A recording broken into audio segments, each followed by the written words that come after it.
All right, David, who are you? What do you do? Where do you live? What brings you here today?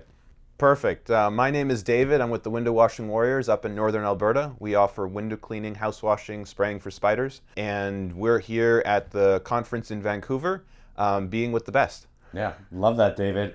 And David, you've been with us what? Two. 2 years? Second summit. You won our net profit award. Yeah. Because maybe you can speak on this because I know that some individuals are experiencing maybe the similar roadblocks as you to where they have a very small population size. Very small. Yeah. So explain kind of your service area, what's your working season, like give people, because some people might not know Northern Alberta like we do, being Canadians. Yeah, absolutely. So I'm from northern Alberta. We work in a small town, the population of 3,000 people. Like we're talking like really small.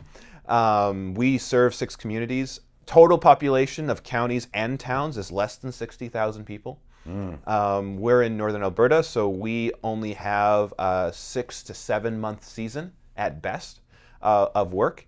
And we're working on getting out of seasonality by introducing Christmas lights and snow removal. They're a work in progress, but I was able to keep my first employee on salary through the winter, which is a huge win. And how does that make you feel? Oh man, like to be able to provide a stable job to your best guys, it's like you want to keep them around. Yeah. And the stress of needing to rehire or losing someone you invest so much into is just like business crippling. Yeah. I want to stop this. So yeah. It's that constant restart, start from square one, back to scratch, clear the paper, clear the whiteboard over and over again, right? Yeah. So that's very exciting, man. That's good.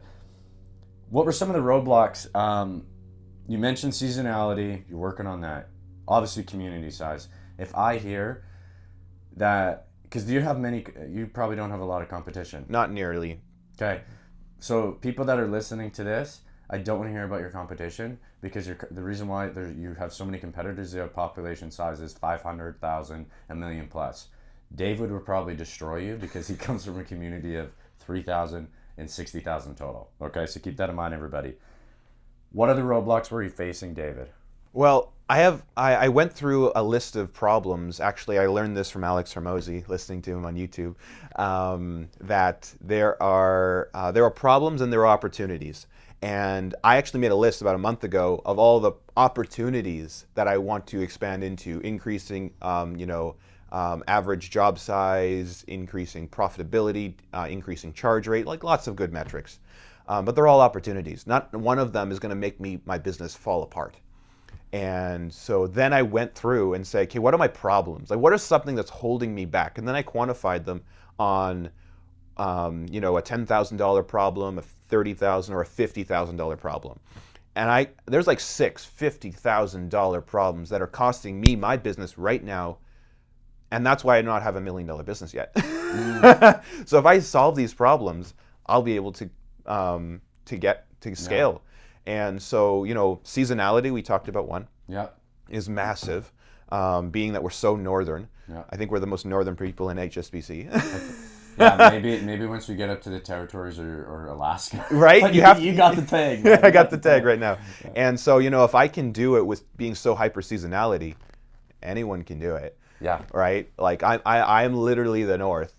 And so beating the seasonality, beating the rural, right? So we're driving, our drive radius of service area is 5 hours. Yeah. So we're driving an hour and a half to work for the day and then coming back. Driving 2 hours, or 2.5 hours, staying for 2 days, 3 days in a hotel, then driving back. Like we're very spread out, and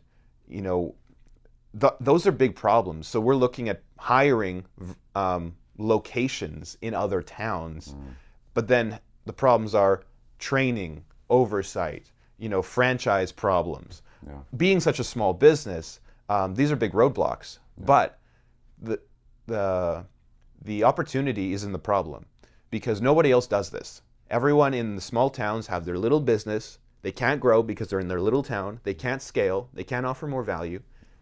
But if we solve this problem, we can break the trend. We can break all those off and we're going to be the business that has the brand for Northern Alberta.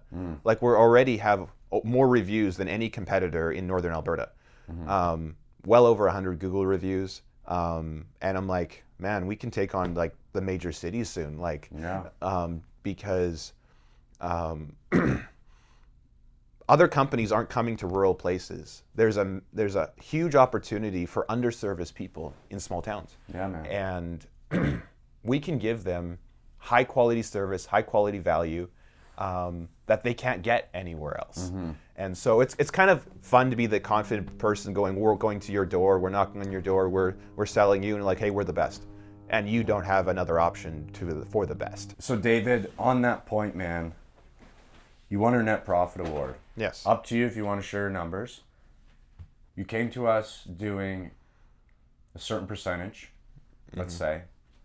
I'm talking in the $20,000 range of net profit at the end of 1 year. Is that fair to say? It was less than that. Okay. I'll let you take this away, man. Yeah, so we joined HSBC, and our business was making like $150,000. And owner operator, your profit margins are decent, right? So, but when you're hiring other people and let's say the owner is not doing the majority of the work, you're paying that out to other people. And so as we scaled, I started giving away all our money, and not reining in what I'm paying people, and then the expenses were ballooning. And there's like this, whether it's, depends on your market, but whether it's 200 or 300,000, there's that point of like, or 400,000, where it's like, this doesn't work anymore. We have to jump up or it doesn't work. And because of the templates and the systems we were able to implement, I was able to go back and go, where's all our money going? Where should all the money be going? Percentage of revenue. And I just became like a super focused on the numbers. Like, what's our profitability per job? What's our charge rate? Which technicians are better than others? And being the CEO, going into the numbers, not just going, I'm gonna not look at them. Like, you have to go and you have to know what your numbers are. And this program really helped me have clarity on what things should be. What is the percentage of revenue should go to technicians? What's the percentage that should go to marketing? What's the percentage that should go to business expenses? I had no clue before joining this program. And that has helped me bring me a huge amount of clarity. I'm not blind. I'm going to business. I'm like, this is clear. I know exactly what levers to move to make these numbers move. Like, it's so simple. Just playing a game now. Yeah, it's like in college, there was a business strategy game where you were a shoe manufacturing and you had all these things. And these levers and dials were so fun. I literally was handicapped by my instructor because I was literally making a monopoly out of this game because I was destroying them all. And because I know my numbers, it's now a game. Yeah. I'm like, this is so easy. Yeah. Once you know your numbers, now knowing your numbers isn't easy, but what you do with them once you know your numbers is easy. Yeah. And David, with that, like, I'm not going to share, but I think you've grown your net profit 5-6x. Yeah. Well, it once you take away like the owner's salary, and what's left is net profit. Like what last year, in 2023, our net profit was like at best 10,000. Like, we're talking like almost none. Wow. And when we expanded the following year, we had to borrow. We had to go into credit card debt. We had to do overdraft. I had to get a vehicle loan because we bought a fourth vehicle. Like, all these things. Like, at one point I was 90,000 in debt because I didn't have money saved up from the previous year. Yeah. And it was like this. Now, thankfully, I had over 100,000 on the schedule at that point. I think you had 101. Yeah. Like, when May hit, boom, 6 figures. Yeah, like over 100,000 on the schedule. So it's like, I wasn't freaked out because, again, I had done my numbers. I'd done cash flow, knowing where the money's coming and how soon. But it was a little stressful in May. Yeah, I can imagine, man. Yeah, I know when we spoke, and it was one thing like that, man. Yeah. So now this year, I dialed in those numbers. We got through the hole. We were completely debt paid off, basically end of July. Like, wow. Yeah, just crushed it. Lean machine. Knocked that out of the park. And then we kept going at a lower rate, less crews. But we had, no, I don't have the exact numbers. My bookkeeper's still working on some numbers, but well over 60,000 net profit. Yeah. So you go from 10 to 60 plus paying off 90K in debt. Yeah. Plus expansion. Yeah. That's huge. David, I have 2 last questions for you, man. In a sentence, when we spoke, program was expensive when you first spoke to me. Yeah. Still is. Yeah. How do you justify it to somebody that is like, this program's expensive? How did you come to justify the price? What is your time worth? What are years of your life worth? Right? So when I first talked to Landon, we only made $90,000 in revenue. And I was like, dude, the podcast is awesome. The YouTube stuff, this is great. What does this cost? Is this $500? Like, I want in. And he was like, dude, it's like this. I'm like, I don't have any money. So I was like, I'll talk to you in a year. Yep. So we grew, I saved money. And then I was like, hey man, I'm ready now. I've saved up my pennies. I'm ready to join this program because I'm like, hey, if this is going to take me 5 years, 6 years, 7 years by myself, honestly, if I look around, there's no one else in my industry that does this. No one is scaling their business time and money.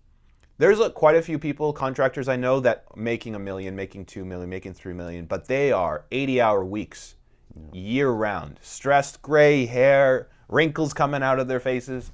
And I was like, my why is family. Yeah, man. I now have 2 kids. I have a wife. My wife doesn't work. She stays home with the kids. And I want income and time. And to get time costs money because you have to buy it. You can buy your time. And so this program cost, even if it was like, I look back and I was like, over the years now, I've spent, tens of thousands of dollars, but that's buying years of life. When you're 80 years old and you're a multimillionaire, whether you had this program or not, what would you give for another 4 years with your family? Yeah. Right? Where you're not stressed out of your brain, you're not missing all the activities, you're not missing your child's first words, first steps, first smile, because you're home. Right? What is that worth? And when you say, dude, it's expensive, man, that's expensive if you don't do it. If you don't do it, it's expensive. I guess it's the paradigm is like, are you someone who values your time, your life? Do you value your life? I'm not saying you'll lose it if you don't do it, but you kind of do. You lose a couple years. I'm talking like if you're like the best and you're going at entrepreneurship the right way, you're serving, you're giving, you're committed, you'll get there without a program. You can do it. Most people it's 10 years, 7 years. This program can do it in 2 or 3 with the same attitude. We're not talking like you can relax now. It takes a lot of work. But giving you the clarity when you're talking about knowing your numbers, how to hire. I had no clue how to hire.